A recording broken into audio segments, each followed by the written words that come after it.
안녕하세요. 드래곤 토질길사입니다. 오늘도 그림과 도표, 공식 등을 이용해서 토질 및 기초기술사 답안을 작성하는 좀 합리적인 방법을 찾아볼 수 있도록 강의를 진행하도록 하겠습니다. 자, 저번 시간에 이제 벌킹과 다짐 곡선과의 관계에 대해서 설명을 한 적이 있었습니다. 근데 그 부분이 약간 부족한 면이 있지 않았나 싶어가지고 제가 이제 그 사질토의 겉보기 점착력을 이제 그 39번, 서브노트의 39번에 이제 이렇게 해놓은 부분이 있어요. 그 부분을 이제 좀 같이 보시면서 그 부분을 이제 다시 한 번만 좀 보충을 좀 할까 합니다. 그래서 39번에 이제 보시면은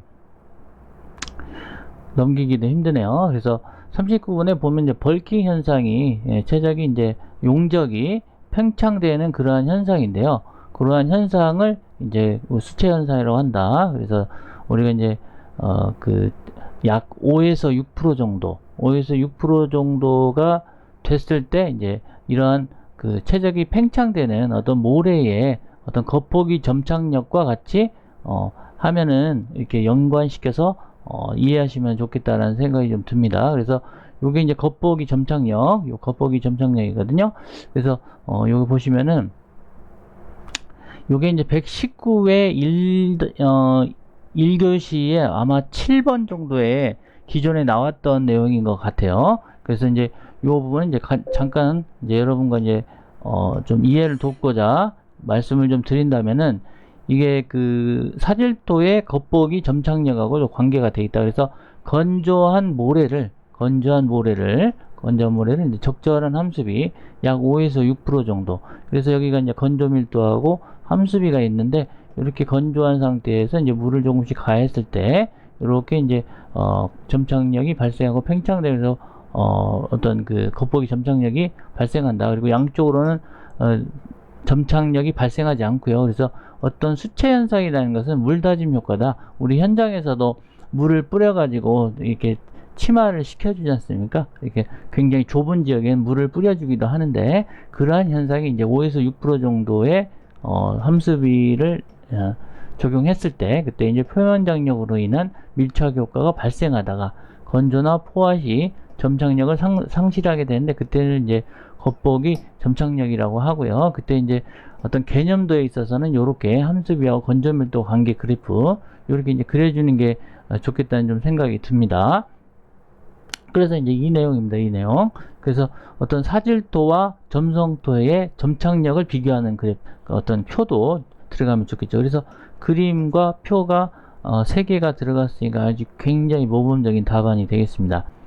그래서 뭐 표면장력, 사질토는 표면장력, 상대밀도, 벌킹, 최적 증가 현상, 점성토는 뭐 인력, 금토의 이온 결합과 동형치환 이런 것들이 있겠고, 연경도에 대한 consistency, 그리고 스웨일링이나 뭐 슬래킹 이런 것들이 있겠죠. 그리고 사질도의 어떤 전단 강도에 영향을 주는 요소가 뭐가 있느냐? 상, 형, 그 다음에 물, 입, 구, 중 이렇게 이제 어떤 선생님께서 이렇게 이제 그 앞글자를 따서 외우는 방법도 말씀해 주신 적이 좀 있습니다. 그래서 이것도 이제 흡입력하고 최적 함수비의 관계로 해가지고 이렇게 이제 나타내는 부분, 사질토는 이렇게 물을 최대한 빨아들였을 때 이제 어떤 그 최적이 여기까지 갔을 때 이제 급격하게 떨어지는 그런 부분하고 흡입력이 이제 처음에는 이제 컸다가 점성토는 이 정도 곡선으로 꺾이는 부분이 있겠습니다. 그래서 사질토는 처음에 흡입력이 굉장히 크다가 급격하게 떨어졌다 수평을 유지하다가 다시 떨어지는 그러한 곡선으로 이제 되어 있습니다. 그래서 함수 특성 곡선, 물을 얼마나 빨아들여서 흡입력이 낮아지느냐, 뭐 그런 부분도 이제 같이 넣어주시면 좋은 답이 될 것 같습니다. 그래서 이제 오늘은 이제 이렇게 해서 여기까지 해서 이제 이 부분은 마치도록 하겠습니다. 마치도록 하고요.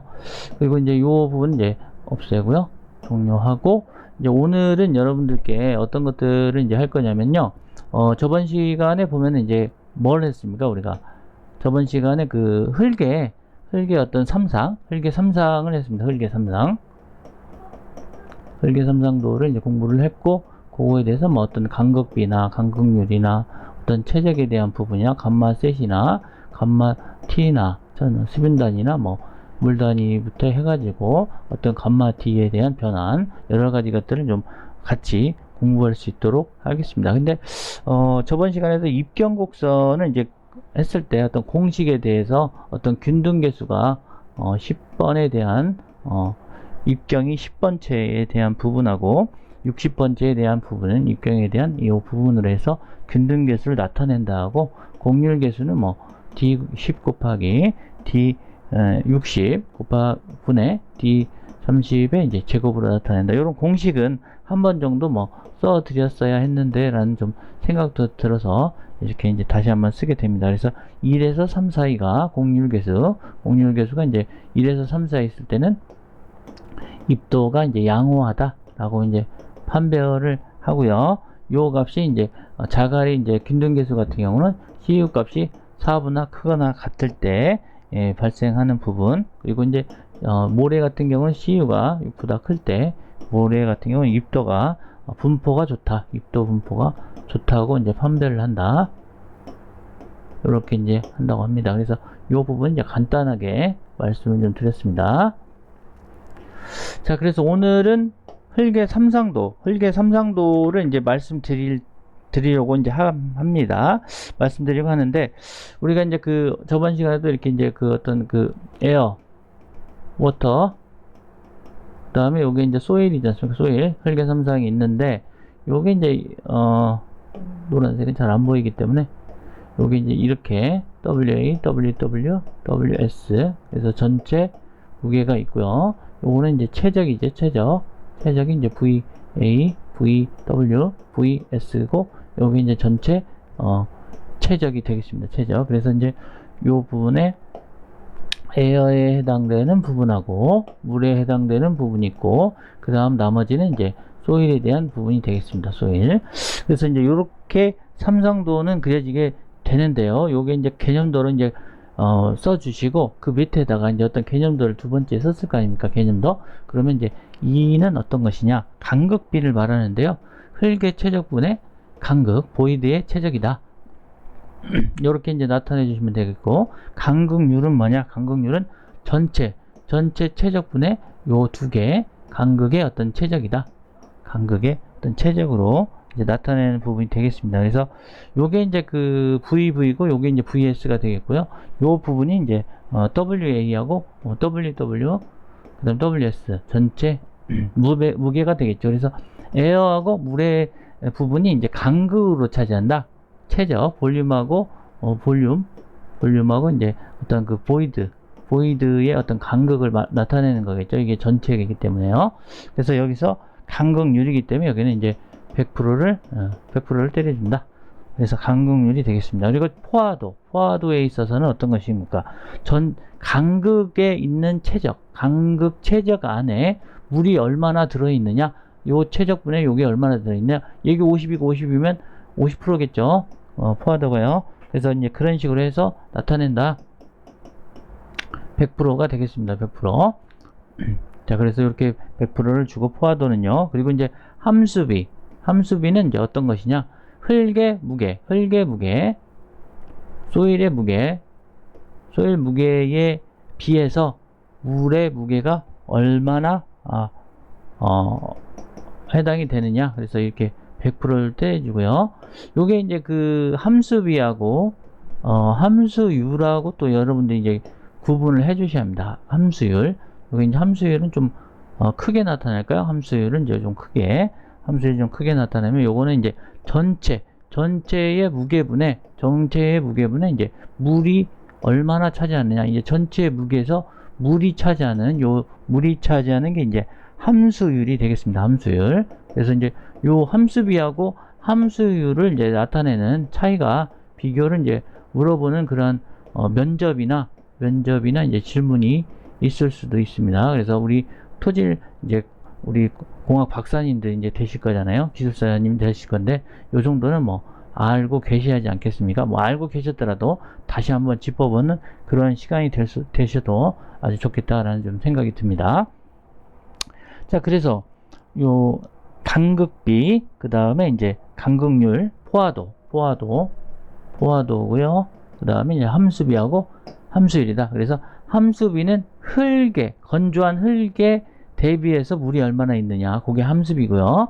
그리고 전체 무게에서 흙의 전체 무게에서 물이 차지하는 비율이 이제 함수율이 되겠습니다. 함수율. 그래서 요거에 이제 헷갈리지 않으셨으면 좋겠고요. 저도 가끔 헷갈립니다, 사실. 함수비, 함수율, 또 용불용설이라고 했잖아요. 용불용설. 안 쓰면 퇴화된다. 용불용설. 한자는 잘 모르겠습니다. 용불용설. 안 쓰면은 퇴화된다. 안 쓰면 퇴화된다. 자, 그래서 여러분들 계속적으로 중요한 게 뭐라고 생각하십니까? 반복. 그쵸? 그렇죠. 사실 이런 방법들이 이제 어떤 공부의 왕도가 있냐, 공부에. 그래서 반복밖에 없습니다. 반복. 그래서 반복을 계속적으로 해주셔야 된다. 자, 함수비는 뭐라고요? 함수비는 이제 흙의 무게분의 물의 비율이 되겠고요. 그리고 이제 함수율은 전체 무게에서 물이 차지하는 비율이 되겠습니다. 자, 그래서 이제 우리가 WGS는 S2다라는 그런 공식을 알고 있어야 됩니다. 자, 함수비하고 이제 흙의 비중하고 포화도하고 간극비, 요걸 가지고 이제 많이 이제 응용을 많이 하지 않습니까? 응용을 많이 하기 때문에 요 부분 정도는 이제 여러분들이 이제 알고 계셔야 된다. 자, 그래서 요거는 알고 계셨었겠지만, 그래도 요거는 이제 항상 여러분들이 이제 알고 계셔야 되겠고요. 요렇게 이제 우리 흙의 삼상에서 보면은 이제 공기가 있고, 에어가 있고, 이제 물이 있고요. 그 다음에 이제 소일이 있지 않습니까? 소일이 있는데, 여기는 이제 어떤 간극비 2하고, 요걸 이제 흙을 1로 나타냅니다. 그래서 요것이, 요 부분이 이제 어떻게 되느냐? 1 플러스 2로 나타내죠. 1 플러스 2. 그리고 이제 요게 이제 어떻게 되느냐? 요 부분하고 이제 요 부분이 각각 어떤 식으로 나타내냐면, 물의 단위 중량과 흙의 비중으로 나타내는 그러한 부분을 이제 나타낼 수가 있겠고요. 얘는 이제 어떤 포화도하고 간극비, 그리고 물의 단위 중량으로 이제 나타내게 되겠습니다. 그래서 약간 헷갈릴 수가 있으니까 G를 앞으로 가겠습니다. G 곱하기 감마 W다. 이렇게 GS죠, GS. 그리고 흙의 비중하고 이제 물의 단위 중량하고 관계된다.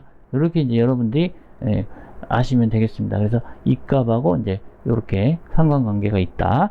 그래서 이 부분은 이제 참기해 두시고요. 어떤 수빈 단위 중량은 이제 전체 무게, 무게가 아니고 볼륨에 대해서 이제 무게가 차지하는 부분으로 이제 나타나게 되겠습니다. 그래서 이 부분은 이제 이 값으로 간극비를 이제 나타내면 이렇게 되겠죠. G 플러스 GS 플러스 S 곱하기 2 곱하기 감마 W다. 그래서 물 단위 중량 항상 들어가죠. 그래서 흙의 비중하고 포화도 간극비 이렇게 이제 들어가겠습니다. 그래서 전체 비체적에 대해서 이제 요렇게 상관관계가 있다. S하고 SEW. 요게 이제 감마 W가 나오는 거죠. 이렇게 중복돼 있잖아요. 그제? 요게 더해진다. 그래서 요 감마 T가 나온 겁니다. 그래서 이렇게 이제 아시면 되고, 아시는 내용 다시 한번 짚어드리는 그런 경우가 되겠습니다. 그래서 감마 세트는 뭡니까? 전체가 이제 포화되어 있다. saturated. 그래서 요게 이제 전체 비체적 1 플러스 2에 대해서 그 다음에 이제 G 값이 있고요. G 값이 있고, 그 다음에 플러스, 그 다음에 이제 S가 2가 들어가는데, 요 부분에 이제 감마 W가 들어가잖아요. 근데 포화되어 있어요. 포화되어 있다면 얘가 포화도가 이제 1이 되겠죠. 100%를 이제 1로 잡게 되는 거죠. 그래서 요는 이렇게 지워집니다. 그래서 이제 GS 플러스 2로 된다. 이렇게 이제 구별을 하시면 되시겠어요. 그 다음에 드라이드 상태, 어떤 감마의 드라이드 건조 단위 중량이 되겠죠. 드라이드 건조 단위 중량. 그래서 요 비체적은 이제 전체 비체적은 똑같고요. 그 분의 흙에 대해서 얼마의 단위 중량으로 이제 되어 있느냐, 물값은 이제 나오고요. 그래서 이렇게 이제 표시를 하면 되겠습니다. 자, 그리고 여기서 이제 감마 서브를 이제 나타내려고 한다면요. 감마 서브 같은 경우는 여기 이제 전체에서 물 단위 중량을 빼주면 그게 이제 감마 서브가 되겠죠. 그래서 감마 세츄레이트에서 감마 W의 물의 단위 중량을 빼주는 부분이 된다. 그래서 결론적으로 이제 나타내면 1 플러스 2의 비체적은 똑같고요. 이 비체적 전체 거기에 분의 GS 흙의 비중에서 마이너스 2를 해주고요. 마이너스 2를 해주고 거기에다가 이제 감마 W를 해주면 되겠습니다. 그래서 이제 요렇게 나타낼 수가 있다. 감마 서브는요. 그리고 이제 감마 D는 이제 어떻게 나타내느냐? 감마 D. 자, 여기다 할까요? 감마 D.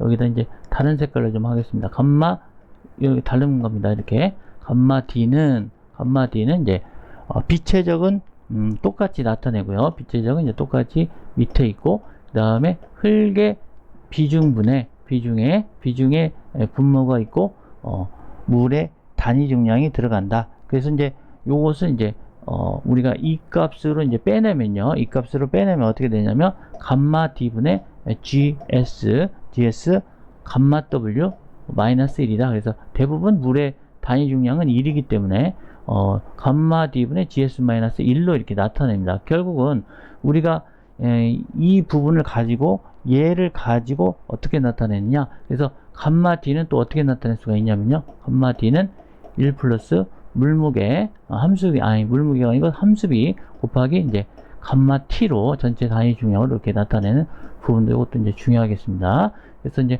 감마 D 값, 요 값을 이제 우리가 이제 들밀도 시험, 현장 들밀도 시험 할 때 또 많이 사용하는 그러한 부분이 돼 있고, 요게 이제 우리가 이제 상대 밀도를 구할 때 상대 밀도를 이제 구할 때 많이 사용합니다. 상대 밀도. 그래서 저번에도 이제 저번 시간에도 상대 밀도 relative density를 나타낼 때 Emax 마이너스 Emin 그다음에 Emax 마이너스 2다. 그래서 곱하기 100을 때렸고, 요게 이제 감마 D분의 감마 D max분의 D 곱하기 뭐 이렇게 해서 감마 D max 마이너스 감마 D min 그 다음에 감마 D max 마이너스 감마 D 어떻게 나타냈습니까? 갑자기 생각이 안 나는데요. 책 한번 보겠습니다. 책을.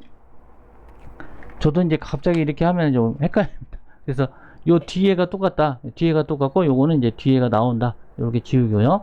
감마 D에서 감마 D 미니멈을 빼고 이렇게 이제 해주겠죠. 그리고 요게 이제 이렇게 간다. 여기 이렇게 하고 이렇게 간다. 이렇게. 그래서 이제 요거는 똑같고요. 그래서 결국은 이제 감마 D로 가겠습니다. 이렇게 지우저분하면 안 되니까요. 감마 D분의 감마 D max가 된다. 그쵸? 이렇게. 요 공식이 있잖아요. 상대 밀도. 그때 요 값을 이제 여기다가 넣어주는 거예요. 여기다 넣어줄 때 요 값이 이제 유도가 된다. 유도 공식. 요거를 이제 시험에 자주 나오니까 기억을 해 두셔라. 요런 말씀을 좀 전 시간에 드렸습니다. 죄송합니다. 이게 여기가 들어가면 안 되는데 제가 이제 잘못 설명드렸네요. 혹시 저번 시간에도 여기 혹시 앞에 넣었었나요?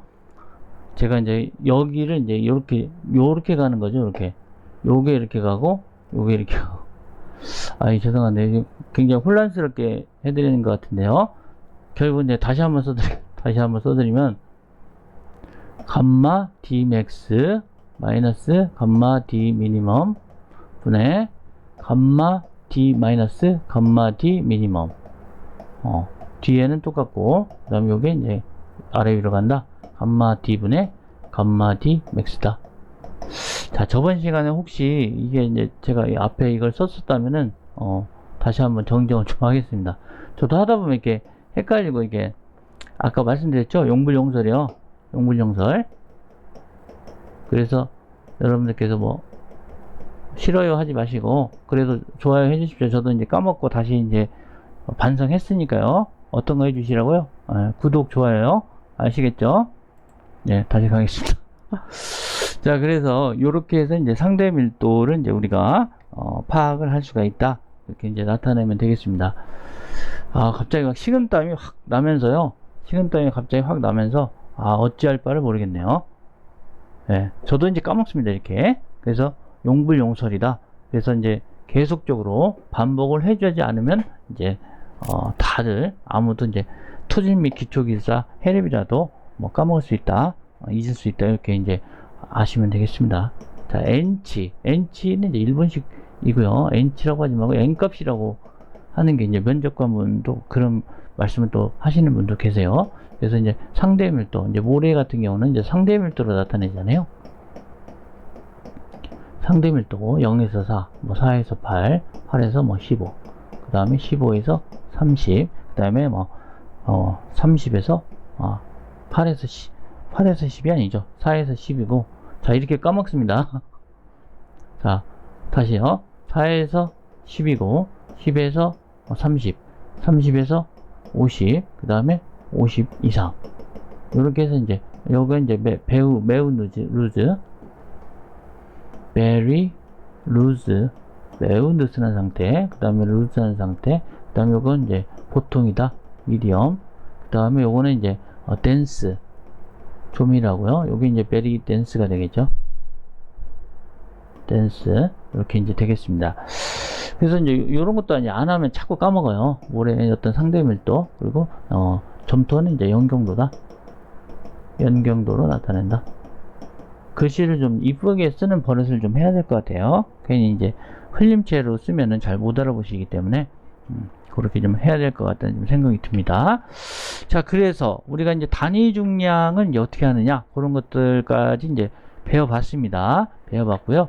그래서 이제 어떤 모래 같은 경우는 이제 한계 간극비가 있죠. 한계 간극비. 그래서 이제 요런 부분 또 있을 겁니다. 한계 간극비를 나타내는 부분.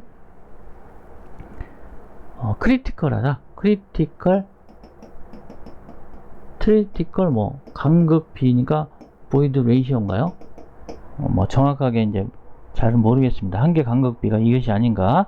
크리티컬 보이드 레이시오. 네, 맞는 것 같네요. 한계 간극비.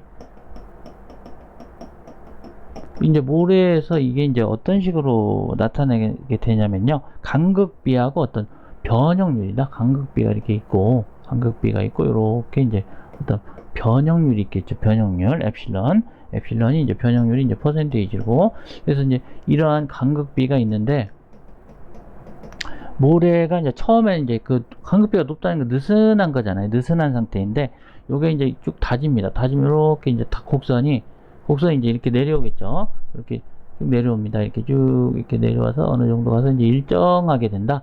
일정하게 되는 거고, 그리고 이제 어떤 덴스한 촘촘한 모래 같은 경우는 이제 처음에 이렇게 약간 이렇게 해서 이제 이런 식으로 가서 이렇게 일정하게 유지되는 그러한 부분이 되겠죠. 변형률이 이제 커지면서요. 그래서 이제 요게 이제 그 루즈한 그 어떤 그 뭡니까? 느슨한 모래, 느슨한 샌드다. 루즈 샌드가 되겠고, 요거는 이제 덴스한 샌드가 되겠습니다. 샌드.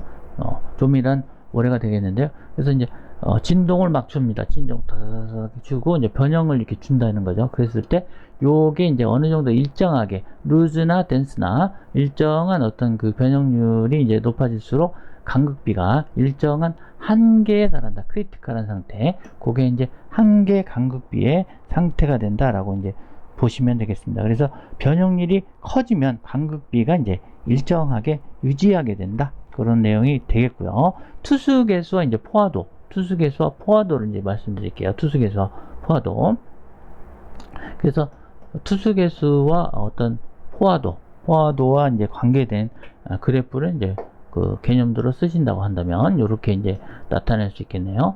요거는 이제 어떤 K에 대한 어떤 투수계수가 되겠고요. 요게 이제 포화도가 되겠습니다. 요게 이제 투수계수. 글씨를 좀 이쁘게 쓰는 버릇을 이제부터 좀 할 수 있도록 하겠습니다. 자꾸 이렇게 이쁘게 안 하니까 자꾸 보시기에도 안 좋고 제가 생각할 때도 별로인 것 같아서 이렇게 좀 나타내게 좀 이쁘게 해서 나타내겠습니다. 이렇게 에서 이제 어떤 그 포화도가 이제 점점 커진다. 투수 개수가 이제 크면 클수록 포화도는 커지겠죠. 아무래도 모래나 어떤 자갈이 있으면은 금방 포화가 빨라진다. 포화도가. 그래서 투수 개수가 작은 점토나 점토 쪽이 되겠죠. 이쪽은 점토가 되고요. 이쪽은 뭐 예를 들어서 분포하는 쪽이 이제 모래나 모래 이상이나 뭐 자갈이나 샌드 쪽 이렇게 되겠고, 요거는 클레이 쪽이나 뭐 실트 이쪽으로 이제 가면 갈수록 점점 투수 개수가 커지는데 포화도도 같이 커진다. 이러한 그래프가 되겠습니다. 포화도는 이제 퍼센테이지다. 100%를 때려주기 때문에요. 자, 그리고 이제 함수비는 아까 이제 말씀드렸다시피 함수비는 이제 흙의 무게분의 이제 물의 무게 곱하기 100이고, 그리고 이제 그 함수율은 전체 무게분의 물의 무게다. 그래서 100%다. 자, 요게 이제 B, 요게 이제 율, 함수비, 함수율이 되겠습니다. 요거를 꼭 비교를 해 주셔라. 비교를 좀 해 주셨으면 좋겠고요. 그리고 이제 어떤 그 다진 곡선에 대한 부분은 이제 뭐 감마하고 D, 감마하고 W 그런 부분이 되겠고요. 이제 활성도로 가겠습니다. 활성도. 자, 흙에 대해서 이제 활성도. 저는 뭐 진도 많이 안 빼도 됩니다. 저는 제가 이렇게 해서 이제 어떤 개념도를 잡는 방법을 하는 거기 때문에 진도를 뭐 많이 뺀다고 해서 좋고 뭐 적게 뺀다고 해서 뭐 나쁘고 해서 그런 건 전혀 없지 않습니까? 그래서 여러분들께 이제 최소한 여러분들이 이제 개념도를 어떻게 활용할 수 있느냐, 그거를 이제 알려드리는 거기가 되기 때문에 오늘은 이제 26분이 돼 버렸네요. 그래서 이제 요 부분에 그 활성도만 하고 끝내겠습니다. 활성도는 이제 어떤 겁니까? 점토의 어떤 그 2마이크론보다 이제 미세한 점토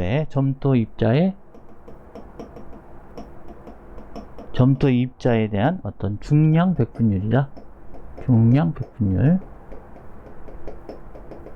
퍼센테이지가 되겠죠. 요거 분에 뭐가 되겠습니까? PI 소성지수가 된다. 요것도 퍼센테이지죠. 소성지수. 요게 이제 활성도가 되겠습니다. 활성도, 액티비티.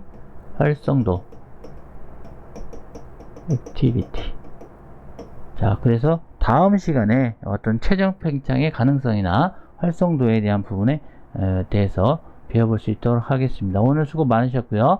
다음 시간에 뵐 수 있도록 하겠습니다. 감사합니다.